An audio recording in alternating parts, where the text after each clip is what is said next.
I'm going to show you something, and just tell me yes or no. If you have a small business and you want to make, let's say, $100,000 a year, would you agree that's like solving a 2x2 Rubik's Cube? This one's a little bit different, as you can see.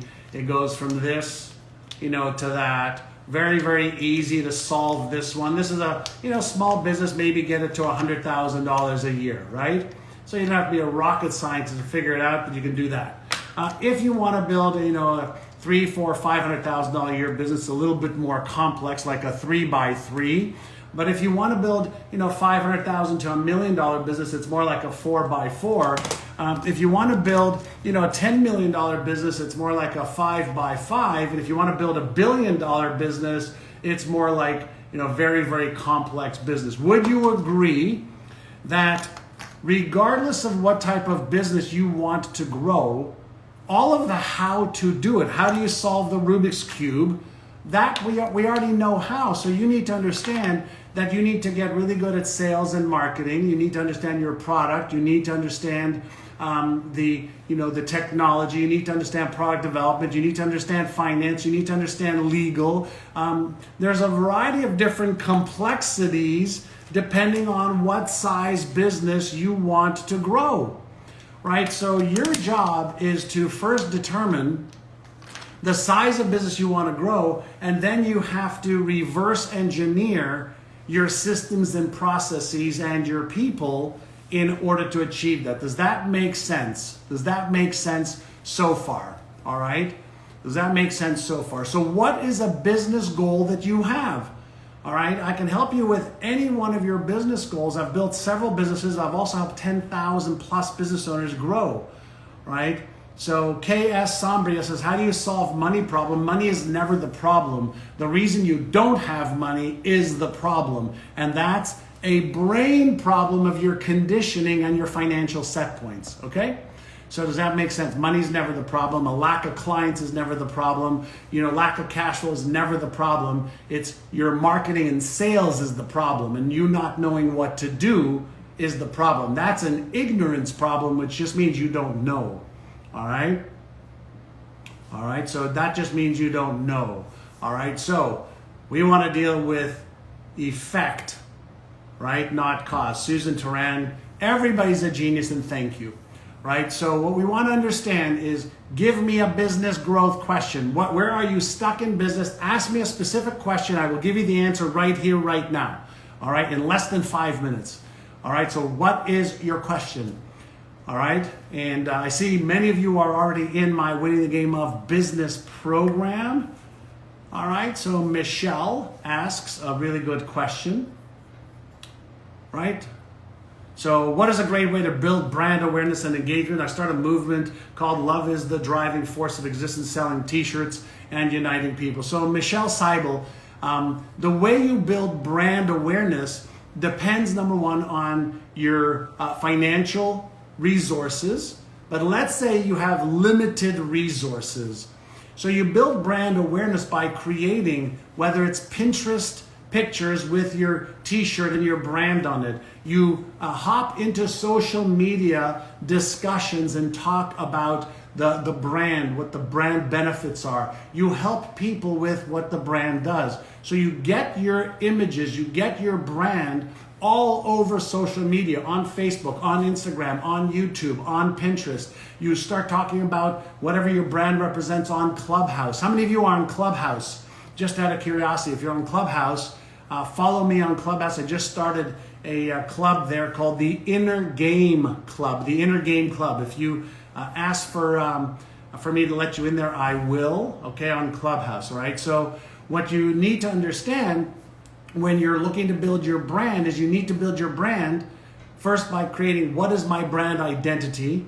Who is the ideal person that resonates with my brand? Where are they? And how can I get to them on social media or through paid advertising or through joint ventures? People already have access to those clients, all right? David, you're asking a question. How do you define how much profit margin to add? Well, David, when you're creating profit margins, what you have to take a look at is, what is your cost of goods sold? So let's say, it cost me $1 to create this. and it costs me $15 to market it and to make a sale. That's a $16 cost.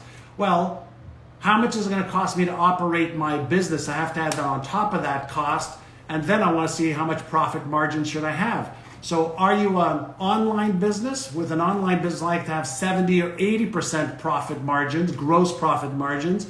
But if you're a product, you might have 5 or 10 or 20 or 30% profit margins. So every industry has a specific profit margin schematic that you can fit into, all right?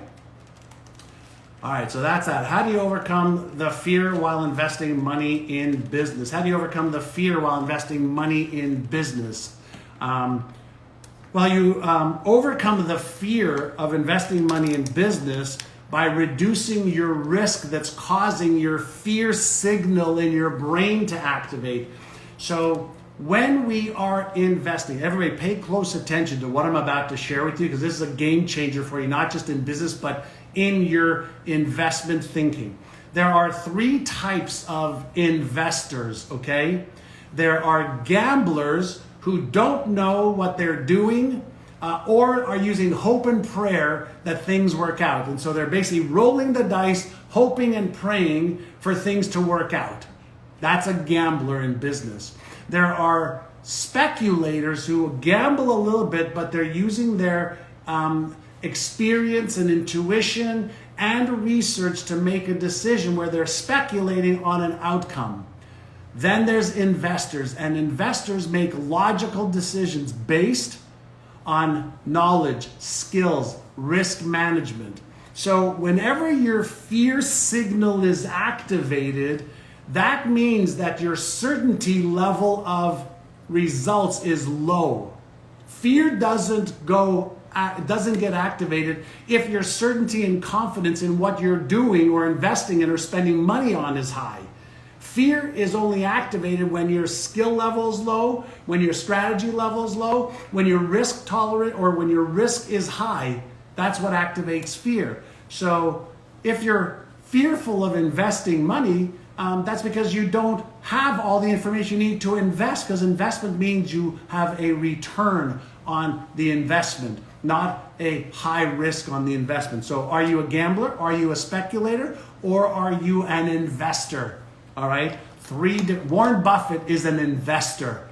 Okay. Other people are speculators. Okay. And other people are gamblers. So which are you going to be in business? The more knowledge and skills around the strategies that you want to achieve, that you know work because you've done the due diligence or somebody knows what to do, reduces your risk, and now you can invest. All right.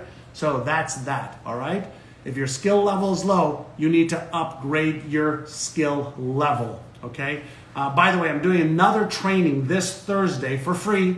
It's about an hour and a half training to help you upgrade your skills on several different steps we take to build any business. If any of you want to join, let me know. I want to join. It's free.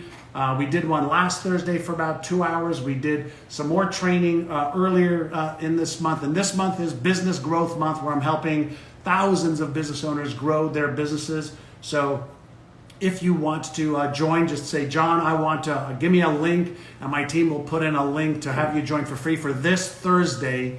And we'll put a link on Instagram in my near my bio, and on all the social media channels. My team will join. If you want me to teach you how to grow a business, I'll be more than happy to. I don't care what level you're at. My number one business did $4.5 billion a year. Next one was worth $2.5 billion, and I've helped dozens, not the thousands, hit hundreds of thousands and millions. All right, so I'll have the link put up for you. So we have a couple of questions I just saw. What would be the first 3 goals for startup brands? Forever a seeker. What are the first 3 goals for startup brands? Create your unique business system first. So what is it that you sell? How is it unique and different from everybody else? Then you have to figure out your sales and marketing. Bar none, if you don't figure out your sales and marketing, then you are wasting your time trying, hoping, and praying. So figure out the sales and marketing. And so the things specifically you've got to figure out is, how are you going to generate leads, prospects? How are you going to make sure that you qualify them so you're not wasting time?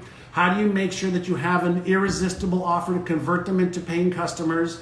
And then number 4 is those who don't buy, how will you nurture them so that whatever you did to acquire the prospect, you can keep them in your orbit. So lead generation, lead qualification, lead conversion, lead nurturing must be figured out by every small business owner. And if you don't spend your time, all right, doing that, then you are wasting a lot of time. Hey there, Maxim Withers. How you doing, buddy? All right.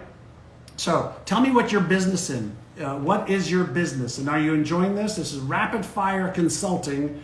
All right. So tell me what your business in the chat. The more you participate, the more I give you. All right. So hey there, Maxim. Who's next? My social media team. Who is next? All right. So we can do this rapid fire. All right. All right, so John, I'm a realtor in Vancouver, BC. I used to be on top producing team and started my own. What area of business would you start focusing on if you were me? Hi there, Gabrielle. Nice to see. I used to live in Vancouver, BC, in West Van. So if I were you, it depends on whether you want to be a listing agent or a selling agent or both.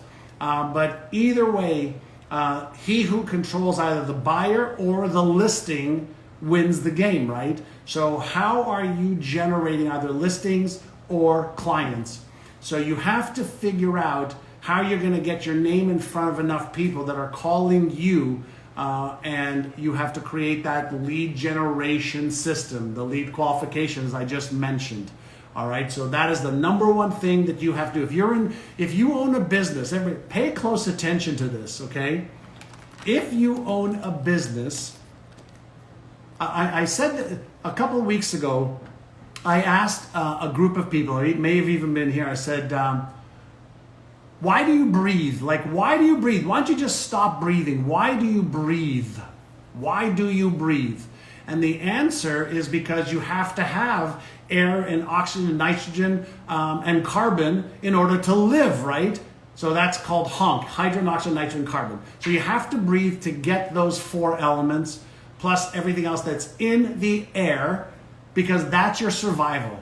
So for those of you who have a business, if somebody on your team doesn't wake up every morning thinking, how am I going to get more prospects? How are we going to help more of those prospects to buy our programs, products, services, or knowledge? You are going out of business and you will have a slow or fast death, which means that you have to be thinking every day sales and marketing.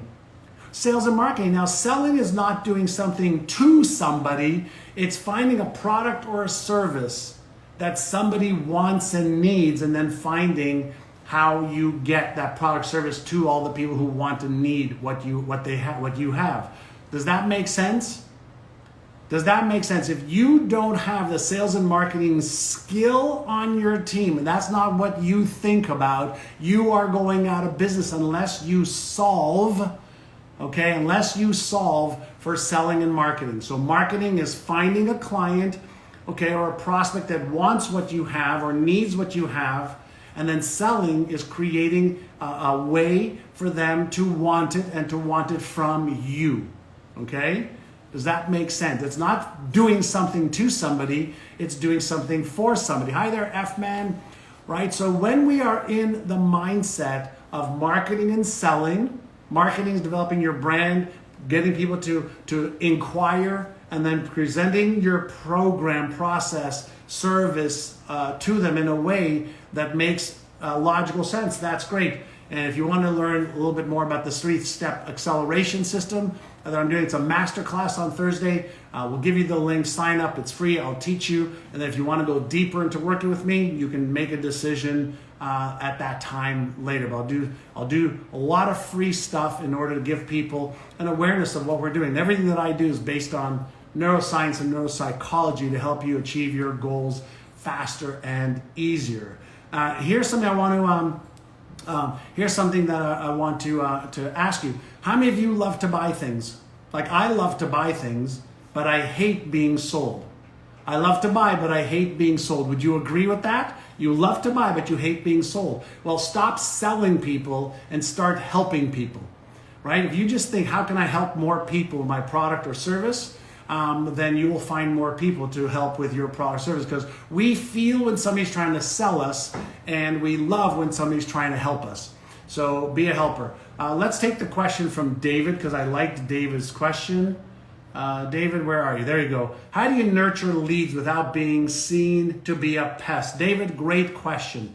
So David asked, how do you nurture leads without being a pest? So somebody came into your orbit, your website, you met them at a party, you met them on a Zoom call, you were in a clubhouse room with them, they didn't buy from you. How do you not be a pest? So I want you to think of this for just a moment, okay? Do you have a hobby that you love? Do you love horseback riding? Do you love solving Rubik's Cubes? Do you love painting? Do you love, what do you love? Reading? Like, do you have a hobby that you love? Just answer in the chat, do you have a hobby that you love?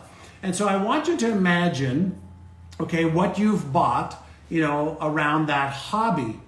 And imagine that somebody came into your orbit that was a specialist in that hobby, and they offered you to buy something. You didn't buy it, but either it was every day or every week or every month, you received some information from them around how to jog better, how do you bake better, how do you solve the Rubik's Cube easier and faster, how do you invest more wisely, how do you reduce risk.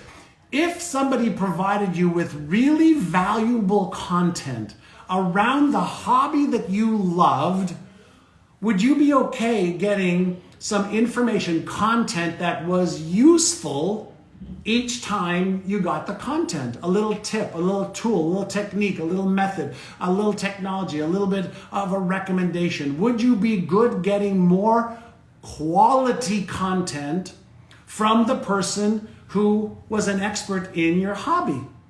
Well, of course you would. So as long as the content, David, is of value, then people love to receive the content from experts that love the same thing that you do, right? All right, does that make sense? All right? Does that make sense? So you add value, drip feet to stay on the radar. You build top of mind awareness. Listen, let me share something with you in 2021. Would you agree that we live in a really busy time? Clubhouse, Facebook, Instagram, YouTube, LinkedIn, emails, texting, TV, radio, billboards. We are bombarded with messages, right? People trying to get our attention, right? Absolutely. So what happens is brands and products and services get diluted. And they get diluted because we're not only having 50,000 thoughts a day in our own head, but an enormous amount of feedback is coming into our brains and into our ears to get our attention. Now, what is it that we actually pay attention to? We pay attention to the things that are of interest to us. We pay attention to the things that help us move away from pain that we're having, discomfort that we're having, from irritations we're having, frustrations we're having. We pay attention to things that help us achieve our life's goals and dreams faster and easier than ever before. So we pay attention to the things that are important to us. So when you are nurturing people around your company's product or service in a way that you're giving them information that they want or need to help them, then you're not only building brand awareness, but you're building expertise through consistency. Through consistency. Every Tuesday, as long as I'm not skiing, which happens a lot in the winter, but every Tuesday, I'm here on my channels at 9 a.m. for what I call is my Achieve Even More station, right? So Facebook, Instagram, YouTube, wherever else we're on right now. I'm here every Tuesday at 9 a.m. for 30 minutes. Consistency, delivering a message, whether it's on achieving your business goals or life goals, whether it's financial, or winning the game of weight loss or fear or procrastinating. I'm here consistently giving information. I'm not asking you to buy anything. I'm just here to serve you. So I'm building an awareness, right, with you. So when you see my name, you make a decision, yes, it's worthwhile, or no, it's not, right? And maybe one day you'll be one of my clients and I can serve you at a deeper level. But even if I can't, then I can still serve you and I can still build a brand around my books. Maybe you'll buy my Inner Size book or my Having It All book or my Answer book for business owners, or you'll buy one of our programs that'll help you achieve your goals and dreams. That's all I want to do, right? So I'm there consistently, giving you value, hopefully consistently, so you keep coming back. And many of you are clients that I love and appreciate, and that to me is a way for you to, just to be achieving your goals. All right? Does that make sense? Keep adding value to people, and people will then add value to you. Okay, I got time for a couple more questions. And if you want to come to the session that I'm doing on the 3-step business acceleration system, I'll give you some incredible tools for marketing, okay? Neuromarketing and neuro sales initially, on how do you develop some really great marketing and sales. If you'd like, it's free. It's on Thursday. Sign up, and I'll share with you even more stuff with some great PowerPoints as well. Okay, so thank you, F-Man. So do you. You only see your soul in what you see in me. All right, who's got another question? I got time for 2 more, team. All right, let's see. All right.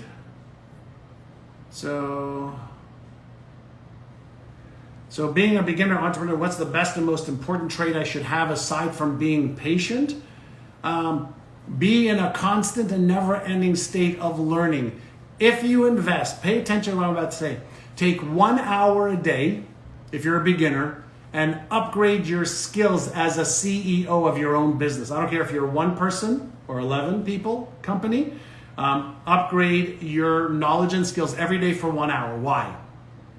Because when you upgrade your knowledge and skills for an hour, at the end of 1 year, you've just invested 9 40-hour weeks. 9 40-hour weeks upgrading your knowledge and skills.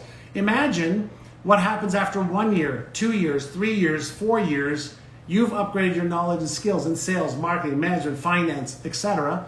And now you're a much better CEO. Being an entrepreneur is in itself, okay, risky, right? But being a CEO of your company, where you can understand all the different facets of building your business, you have to get better at building your business. And so you just upgrade your knowledge and skills for 1 hour a day, you'll become a much better CEO in 1 year, 2 years, 3 years, 4 years. All right? So one more question. Let's have some fun. Hey there, Kavita, you're a dentist. How do you reach your target customer? So Kavita, I work with a bunch of dentists. One of the best things that you can do to reach your ideal customer, number 1 is local marketing, all right, through your local newspapers, where your clients who will not travel more than 20, maybe 25 minutes from your area are reading. So what are the papers that they're reading? Or you could do direct mail in the form of postcards or radio local market. Part 1. Part 2 is paid. When somebody is looking for a dentist, they will either ask a neighbor or a friend, or they will hop online and Google, all right? Which means that if you can create Google ads, which I've worked with lawyers, doctors, dentists, local market Google searches for your type of dentistry is critical, and you could do pay-per-click and create a flood of leads for your dental practice, okay? So there's how you do it. So local market advertising and or marketing where people are already searching for you. Whenever you're doing any marketing, I'm going to leave you with this, everyone. And if you enjoyed this, I'll give you some more knowledge bombs on Thursday in the free session I'm doing. When you're doing marketing, okay, there's 2 types of marketing that I want you to understand. There's more, but I'm going to give you 2. One is called interruptive marketing. Interruptive marketing, okay? What's interruptive marketing? So when you're on, whether it's Instagram, Facebook, or anywhere else, and something pops into your feed, okay? For example, many of you are Instagram that are watching me right now, or on, maybe LinkedIn or YouTube. Unless you knew that I go live every Tuesday at 9 a.m. Pacific time, 12 o'clock New York, Unless you knew that, I interrupted what you were doing, all right, and you paid attention to me. That's called interruptive marketing. So you insert something in wherever people are and you get their attention. Then there is search marketing, and that is people who are searching for a solution to their pains, fears, frustrations, irritations, wants, needs, or aspirations. Let me repeat. People who are searching, okay, for a solution to their pains, fears, frustrations, irritations, wants, needs, or aspirations, including their goals. So if you can take content and put it into their path where they are looking, then you can interrupt them and get them to come and, pay attention to you. But if they're looking for it online and you have videos, articles, blogs, ads, whatever it is that matches what they're looking for, now that's search marketing. So you have to determine which one are you going to be or which two are you going to be, right? Which one or which two are you going to be? And then you can start to build an enormous amount of lead flow and enormous amount of clients. And if you don't know that, that means that you are a beginner in your business. If you don't know how to do that, you're a beginner in sales and marketing. And depending on the size of business you want, you're going to either need to get better at it or have somebody on your team that this is easy for. Does that make sense? Does that make sense? Yes or yes? Again, lots to learn. Business is complex, but it's solvable by you because you have $100 billion brain. And we need to reduce the fear center, the Frankenstein part of the brain, which has doubts and fears and anxiety and stress and uncertainty and lack of confidence. And we want to increase your Einstein part of your brain, where you're operating from a state of confidence, certainty, imagination, and you're motivated to take action instead of unmotivated because of fear and uncertainty. The more you learn about being a CEO, and then you implement what you're supposed to be implementing and get other people to do what you're not good at, the easier and faster you will grow. Does that make sense? If it does, high five to all my social media followers. And every Tuesday at 9 o'clock, I'm here live. For those of you on Instagram, I'm also on Facebook and YouTube. I got lots of videos on YouTube, lots of videos in my IGTV. I want to help you. All right. I have fun helping and sharing my life's purpose. I write, I speak, I can coach, consult, do lots of free stuff, and I have lots of amazing programs to help you go deeper so you achieve goals faster. All right. So 40 years of experience in the personal development arena, and specifically working on myself more than anybody else. I work on me first, teach what I've learned with others. All right. So thank you, Kavita, Sasan. Hello. If you want to go deeper with some really, really great presentation on Thursday, you could do the hi there, Malin. Hi there, Vinang. All right. So everybody, just tell me one last time. Where are you from? I want to see where you are from. Hey, David Blackhurst. I appreciate you, David. Love having you in the Winning Game of Business program. How many of you are in my Winning Game of Business program? Hi there, Joy, Nabusa, F-Man. Hi there, Ashley. Jurgen. Hello, Jurgen. LA, UK. Look at the people from all over the world. Colorado, real estate in Paris. J'aime bien Paris, Brazil, Georgia, Calgary, Alberta, Denmark, Holland, California, Ohio, Pakistan, Canada. We are international. South Africa, Joburg. I love Sun City. Iran, hello. I wish I can go to Iran one of these days. Atlanta, India. Lil Vin Denver from Mexico, Uzbekistan. Love it. I've been to Kazakhstan, near Uzbekistan. Debbie from Barrie, Ontario, used to live in Mississauga. Hello, the F-Man, Dubai. Everybody check out F-Man's art on Instagram. Incredible artist from there. Carbis Bay, Cornwall, UK. Hi, Janine, 2222. The world, okay. Istanbul. Awesome. All right, from Brazil. Joy Schechter. Hi, Joy. Hi, Joy, Kurosawa, Antilles. All right, everyone, I appreciate you. Like I said, high five. If you want to join me for some additional training, I'll do some, I think it's Thursday, I'll be doing some more training. It'll be a series we've been doing in March. Many of you have been on those deeper trainings, and so I'll give you a lot of free stuff, and also invite you to go deeper if you would like, all right? I give more in my free stuff than most people will charge for, but that's why I have a lot of business and people follow me. So have a great day. I appreciate you. Arrivederci. Thanks, everyone.